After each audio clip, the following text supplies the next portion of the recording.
கிழக்கு நியூஸ் நேயர்களுக்கு வணக்கம். நான் பத்ரி சேஷாத்ரி. இப்பொழுது இந்தியா முழுவதும் இருக்கக்கூடிய மிகப்பெரிய பிரச்சனை என்னவென்றால், வீட்டில் சமையலுக்கு பயன்படுத்தப்படும் கேஸ் சிலிண்டர்கள் கிடைப்பதில் பெரிய காலதாமதம் மற்றும் கிடைக்காமலேயே போகுது. அதிலும் கமர்ஷியல் எஸ்டாப்ளிஷ்மெண்ட்ஸ், ஹோட்டல் போன்றவற்றுக்கு, ரெஸ்டாரண்ட்ஸுக்கு இந்த கேஸ் சிலிண்டர்கள் கிடைப்பது கிட்டத்தட்ட நிறுத்தப்படுகிறது என்று செய்தி வந்திருக்கிறது. பல செய்தித்தாள்களில் இந்த செய்தி வந்திருக்கிறது. அவற்றையெல்லாம் ஒன்றாக சேர்த்து பார்த்து விடுவோம். பிசினஸ் டுடேல commercial LPG supply halted, Bengaluru hotels announce shut down from tomorrow. அதாவது இது நேற்றைய செய்தி. இன்று முதல் பெங்களூருவில் ரெஸ்டாரண்ட்கள், உணவு கடைகள் திறந்திருக்காது அப்படின்னு சொல்லிட்டாங்க. ஸோ என்னன்னா, உங்களுக்கு தெரியும், ஈரான் மீது அமெரிக்காவும் இஸ்ரேலும் சேர்ந்து கடுமையான தாக்குதலை நடத்துகின்றன. ஈரான் பதிலுக்கு சுற்றியுள்ள அனைத்து வளைகுடா நாடுகள், இந்த 6 வளைகுடா நாடுகள் தான் கச்சா எண்ணெயும் நேச்சுரல் கேஸ், இயற்கை எரிவாயுவையும் உற்பத்தி செய்யக்கூடியவை. சவுதி அரேபியா, ஐக்கிய அரபு அமீரகம், குவைத், கத்தார், பஹ்ரைன் மற்றும் ஓமான், இந்த நாடுகள் எல்லாவற்றின் மீதும் சகட்டு மெனிக்கு ஈரான் ஏவுகணைகளையும் ட்ரோன்களையும் வீசி தாக்குகிறது. அதனால் இப்போ கத்தார் முற்றிலுமாக இயற்கை எரிவாயு தயாரிப்பதை நிறுத்திவிட்டது. அதுதான் பல்க் ஆஃப் அந்த liquefied natural gas, liquefied petroleum gas supply பண்ணக்கூடிய நாடு. அது நிறுத்திருச்சு. சவுதி அரேபியாவுடைய ஒரு மிகப்பெரிய ரிஃபைனரி, அதை அவங்க ஸ்டாப் பண்ணியிருக்காங்க. இப்படி எங்கே பார்த்தாலும் அங்கே பெரிய பிரச்சனைன்னா, இந்தியா போன்ற நாடு தன்னுடைய தேவையில் மிகப்பெரிய அளவுக்கு வெளிநாடுகளிலிருந்து இறக்குமதி செய்து கொண்டிருப்பது, அது பெரிய சிக்கலில் போய் முடிஞ்சிருக்கு. அதுக்கு மேற்கொண்டு ஸ்ட்ரெய்ட் ஆஃப் ஹார்முஸ் ஜலசந்தி, அந்த இடத்த நீர் இணைப்பு அப்படின்னு சொல்கிறோம். அந்த இடத்தின் வழியாக கப்பல்கள் வருவது அப்படிங்கிறதே நின்று போயிருக்கிறது. எண்ணெய், இயற்கை எரிவாயு ஆகியவற்றை, கச்சா எண்ணெயும் இயற்கை எரிவாயும் எடுத்துக்கொண்டு வரக்கூடிய கப்பல்கள் நின்று விட்டன. இப்போ இதன் காரணமாக தட்டுப்பாடு ஏற்பட போகிறது. நம்ம போன வாரம் பேசும்பொழுதே சொன்னோம், இந்தியாவுக்கு ஒரு 25-30 நாட்கள் தேவையான கச்சா எண்ணெய் கையிருப்பு இருக்கு. இயற்கை எரிவாயு கையிருப்பு அதை விட குறைவு, 10 நாள் 12 நாள் இருக்கலாம் அப்படின்னு. அதோடைய எதிரொலியை நம்ம இன்றைக்கு பார்க்க ஆரம்பித்து விட்டோம். முதல்ல ரெஸ்டாரண்ட்ஸ், கமர்ஷியல் எஸ்டாப்ளிஷ்மெண்ட், அவையெல்லாம் மிகவும் குறைவாக பற்றாக்குறை விட்டது அப்படிங்கிறத அறிவிச்சிட்டாங்க. ஸோ பெங்களூர் ஹோட்டல்ஸ் அசோசியேஷன் என்ன சொல்லியிருக்காங்கன்னா, கமர்ஷியல் எல்பிஜி சிலிண்டர் ஹோட்டல்களுக்கு கிடைக்காத காரணத்தினால் எங்களால் மார்ச் 10ஆம் தேதி முதல் நாங்கள் எங்களுடைய கடைகளை நிறுத்துகிறோம் அப்படின்னு சொல்லியிருக்காங்க. இதில் எப்போ மாற்றம் வரும் அப்படின்னு தெரியல. இது 9ஆம் தேதி தகவல், நேற்றைய தகவல், இன்னிலிருந்து கிடையாது அப்படின்ட்டு. இது மற்ற பல நகரங்களிலும் இது அடுத்தடுத்து இது நடக்கும் அப்படிங்கிறது தெரியுது. National restaurant association of India, அது x.com சமூக வலைத்தளத்தில் என்ன சொல்லியிருக்காங்கன்னா, as per news articles, government has clarified that there is no ban on supply of commercial LPG cylinders for the restaurant industry. However, the ground situation is different, with suppliers expressing inability to supply the same. This is severely impacting the restaurant industry and in turn supply of food as an essential service for citizens. We request urgent clarification intervention. So அரசு என்ன சொல்லுதுன்னா, யாருக்கும் தடையே கிடையாது, எல்லாருக்கும் கொடுப்போம்னு சொல்கிறாங்க. ஆனால் ground level situation வேறு. இந்த oil marketing companies, commercial LPG cylinder விற்கக்கூடிய நிறுவனங்கள் எல்லாம் நிறுத்தி விட்டார்கள். அதுதான் கிரவுண்ட் லெவல் இண்டஸ்ட்ரீஸ், ரெஸ்டாரண்ட்டுக்கு கிடைக்க மாட்டேங்குது. அதனால் ஃபூடுங்கிறது ஒரு எசென்ஷியல் சர்வீஸ். இப்போ மக்களுக்கு நாங்கள்லாம் இல்லைன்னா உணவே கிடைக்காது. அதுவும் இப்போ என்ன கவனிச்சிங்கன்னா, கடந்த 2-3 ஆண்டுகளாக ஃபுட் ஆர்டரிங் சர்வீஸ் பயங்கரமாக அதிகமாகிடுச்சு. ஸ்விக்கி, ஜொமேட்டோ முதற்கொண்டு பல்வேறு ஆன்லைன் ஆர்டரிங் நிறுவனங்கள், அவை எல்லாமே இப்பொழுது இவற்றை தருவதில் அவர்களுக்கெல்லாம் சிக்கல் வரும். அவங்க எல்லாரும் நிறுத்த போகிறாங்க. அதனால மிகப்பெரிய டிஸ்ரப்ஷன் ஏற்படும் அப்படிங்கிறது இதுலேருந்து நமக்கு நல்லா தெரியுது. இதற்கிடையில் அரசு இந்த ரிஃபைனரிஸ் இருக்கு இல்லையா, அந்த ரிஃபைனரிஸ், எண்ணெய் சுத்திகரிப்பு நிறுவனங்கள், அவர்களிடம் நீங்கள் எல்பிஜி ப்ரொடக்ஷனை அதிகப்படுத்துங்கள் அப்படின்னு சொல்லிட்டு, இந்த அதிகப்படுத்துதலும் வீடுகளுக்கான எல்பிஜி சிலிண்டரை தருவதில் தான் செலவிடப்படும் அப்படிங்கிற மாதிரி சொல்லியிருக்காங்க. இன்னொரு பக்கம் இந்த எல்பிஜி சிலிண்டருடைய விலை ஏறி இருக்கு.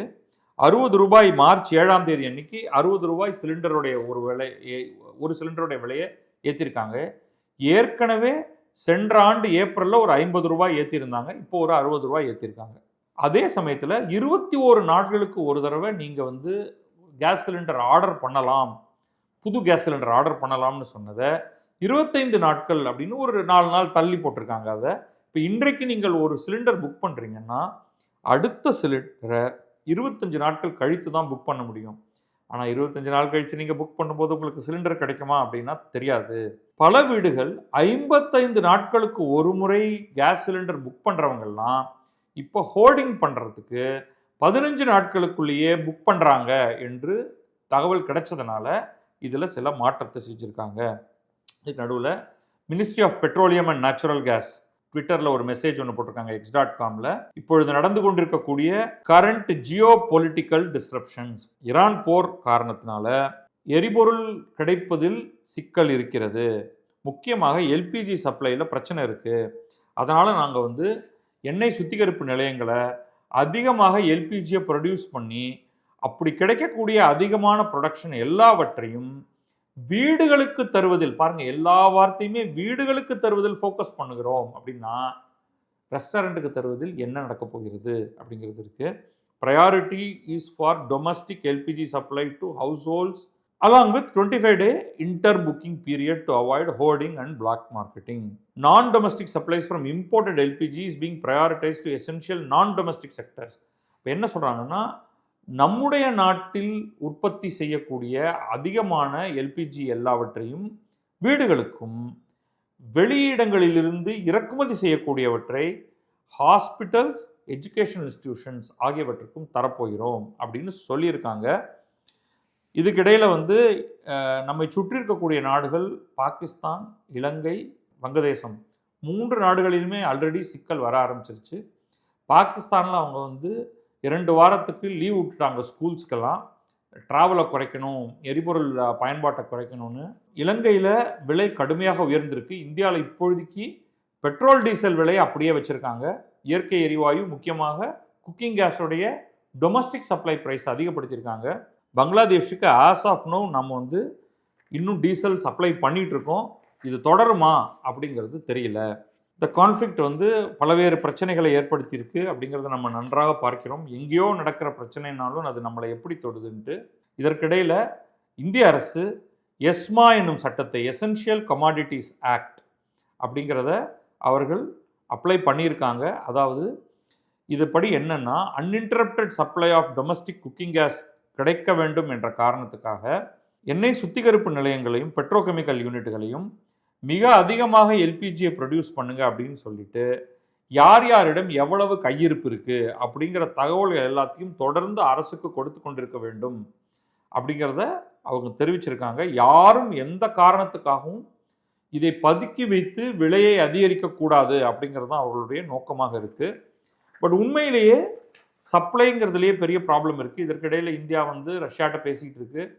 அதிகமான பெட்ரோல் வாங்கிறதுக்காக, கச்சா எண்ணெய் வாங்கிறதுக்காக, அது வாங்கி அது வந்து ஹார்முஸ் வழியாக வர முடியாது, ஊரை சுற்றி அது வந்து வந்தாகணும், அரபிக்கடல் வழியாக அது வரணும், இந்திய பெருங்கடல் வழியாக. ஸோ அதற்கான ஒரு காலதாமதம், அதற்கு பிறகு அதை வந்து இருக்கக்கூடிய ரிஃபைனரிஸ் எல்லாத்துலேயும் அதை வந்து பயன்படுத்த வேண்டியிருக்கு.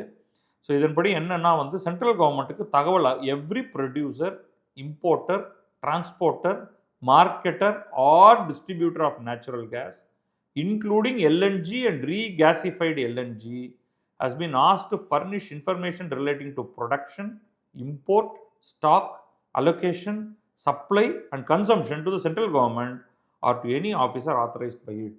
ஸோ இது பதுக்கல் அப்படிங்கிறது தடுப்பதற்காக ரொம்ப ரொம்ப முக்கியமாக தகவல் முழுமையாக நீங்கள் எவ்வளவு இம்போர்ட் பண்ணுறீங்க, எவ்வளவு ப்ரொடியூஸ் பண்ணுறீங்க, எவ்வளவு ஸ்டாக்கில் வச்சுருக்கீங்க, எவ்வளவு விற்றுருக்கீங்க அப்படிங்கிற தகவலை தினம் தினம் தெரிவிக்க வேண்டும் அப்படின்னு மினிஸ்ட்ரி, மத்திய அரசு இதை சொல்லியிருக்கு. So priority house hold demand first. ஆனாலும் ஹவுஸ் ஹோல்ட் டிமாண்டை கொடுக்க முடியுமா அப்படிங்கிறத பார்ப்போம். என்ன பிரச்சனை, நம்ம வந்து நமக்கு தேவையான லிக்விஃபைடு பெட்ரோலியம் கேஸில் 50% வெளிநாடுகளிலிருந்து இறக்குமதி செய்கிறோம். இந்த 50%த்தில் 80%, அதாவது இந்த 50ல் 40%ஆனது எங்கேருந்து வருதுன்னா சவுதி அரேபியா, கத்தார், ஐக்கிய அரபு அமீரகம். அங்கே தான் பிரச்சனையே நடந்துகிட்டு இருக்கு. இதை தவிர ஒரு 10% வேறு இடத்துலேருந்து நம்ம கொண்டு வந்துட்டு இருக்கோம். அதனால தான் நம்ம இப்போ பெரிய சிக்கல்ல இருக்கோம். இதை தவிர நம்ம வந்து ஆஸ்திரேலியா, நார்வே, அல்ஜீரியா போன்ற நாடுகள்கிட்டலாம் பேச்சுவார்த்தைகளை ஆரம்பிச்சிருக்கோம். அவர்கள் மூலமாக நம்ம எவ்வளவு பெறுவது அப்படிங்கிறதுக்காக. இதை தவிர நம்ம அமெரிக்காவோடு ஒரு ஒப்பந்தம் போட்டு 2.2 மில்லியன் டன் எல்பிஜியை வரவழைப்பதற்கான வேலையில் இறங்கியிருக்கோம்.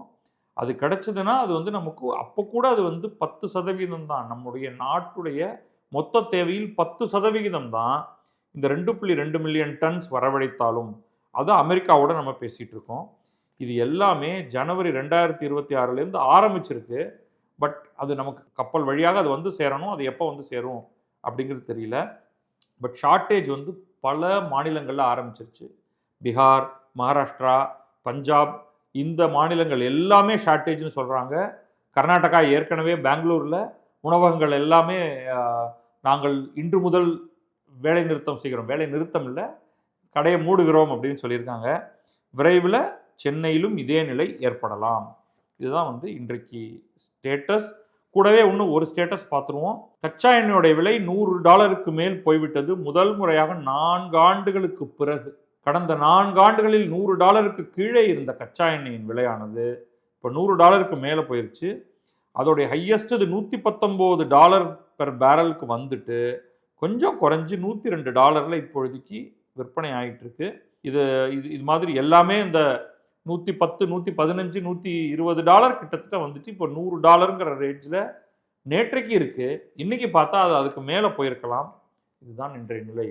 இது குறித்து நான் காலம்புற ஒரு ட்வீட் ஒன்று போட்டேன். அதை பற்றி நான் ஒரு விரிவான வீடியோவே பண்ண போகிறேன். இந்தியா இன்றைக்கு எண்ணெய் அப்படின்னாலே பெரும்பாலும் வெளிநாடுகளை நம்பி இருக்கு. எண்ணெய் அப்படின்னு நான் சொல்கிறது வந்து பெட்ரோல், டீசல், இயற்கை எரிவாயு அல்லது லிக்விஃபைடு பெட்ரோலியம் கேஸ் எல்பிஜி. இந்த 4க்கும் எல்என்ஜி, எல்பிஜி, பெட்ரோல், டீசல் இது எல்லாவற்றுக்குமே நாம் வெளிநாடுகளை நம்பி இருக்கிறோம். அப்போ இந்த மாதிரி ஏதாவது ஒரு டிஸ்ரப்ஷன் வந்ததுன்னா குயோ முறையோன்னு குதிப்பதால் ஒன்றுமாகி விடாது. இதெல்லாம் சரிப்படுத்துறதுக்கு கொஞ்சம் இந்த ஷார்ட் டேர்ம் சப்ளை ப்ராப்ளம்ஸ்னு சொல்லுவோம். அது ஒரு 2-3 மாதம் ரொம்ப கஷ்டமாக இருக்கத்தான் செய்யும். அதை எப்படி சமாளிக்கிறது அப்படிங்கிறதுல ஒரு பெரிய சேலஞ்ச் இருக்குது. லாங் டேர்ம் பல விஷயங்கள் நடக்கலாம். நம்ம வந்து கான்ட்ராக்டை ரீஒர்க் பண்ணலாம். இந்த போரே கூட இன்னும் 2 வாரத்தில் நின்று போயிடலாம். அதுக்கு பிறகு ப்ரொடக்ஷன் திரும்ப ஆரம்பிக்கிறதுக்கு ஒரு 2 வாரம் ஆகும். அதுக்கப்புறம் கப்பல் போக்குவரத்து வர்றதுக்கு சரிவாகி வர்றதுக்கு ஸோ எப்படி இருந்தாலும் அடுத்த 2 மாதங்கள் பிரச்சனை இருக்குது. அதனால் நாம் என்ன பண்ணலாம் அப்படிங்கிறதுக்கு ஒரு தனியான ஒரு வீடியோ சமையல் தொடர்பான, முக்கியமாக குக்கிங் கேஸ் தொடர்பானதாகவும் பெட்ரோல் டீசல் தொடர்பானதாகவும் நம்முடைய பயன்பாட்டில் என்ன மாற்றங்களை நடத்தி கொள்ளலாம் அப்படிங்கிறத பற்றி நான் தனியாகவே பேசுகிறேன். எப்போ ஒரு கிரைசிஸ் வந்தாலும் அந்த கிரைசிஸை நம்முடைய செயல்பாடுகளை மாற்றிக்கொள்வதற்கு பயன்படுத்தி கொள்ள வேண்டும். இதெல்லாம் எப்பயோ செய்திருக்கணும். நாம் செய்ய விட்டுட்டோம்னாலும் இப்போ செய்வதில் தவறு இல்லை. இப்பொழுதைக்கு எல்பிஜி சப்ளையில் மிகப்பெரிய டிஸ்ரப்ஷன் ஏற்கனவே ஆரம்பிச்சிருச்சு. இது விரைவில் அடுத்தடுத்து உங்களுக்கு உணவகங்களில் தொடங்கியது வீடுகளில் பிரதிபலிக்கும். உணவுக்கு என்ன பண்ணுவது அப்படிங்கிறதுல ஒரு பெரிய சிக்கல் ஏற்படும். அதை எப்படி சரி கட்டுவது அப்படின்னு பார்க்கறது தான் வந்து ஒரு புத்திசாலித்தனத்துக்கு அழகே தவிர, என்னுடைய அந்த ஒரு ட்வீட்டுக்கு ஒட்டுமொத்த ட்வீட் உலகம் அந்த ட்வீட் உலகம் வந்து குதிச்சு கும்மாளம் போட்டு பெரிய அறிவாளி கொழுந்துகள்லாம் இருக்காங்க. ஃப்ரெஞ்சு மகாராணி ஒருத்தவங்க ஒரு அம்மா சொன்னாங்க, பிரெட் இல்லைங்கன்னா லெட் தம் ஈட் கேக் அப்படின்னு சொன்னாங்களாம். அது வந்து ஒரு காங்கிரஸ் அம்மா வந்து அதை நமக்கு ட்வீட்டில் போட்டு லெட் தம் ஈட் கேக்ஸ் அப்படின்னு சிரிச்சிருக்காங்க. அறிவுடையதாக நான் சொல்லக்கூடிய கருத்தை அது சரியான விதத்தில் பார்த்து புரிஞ்சுக்கிறது தான் அறிவுடையவர்களுக்கு அழகு. இல்லாதவர்கள் திண்டாடி போகட்டும். அதனால் அது தனியான வீடியோ அடுத்து வருகிறது. வணக்கம், நான் பத்ரி சேஷாத்ரி. இது கிழக்கு நியூஸ்.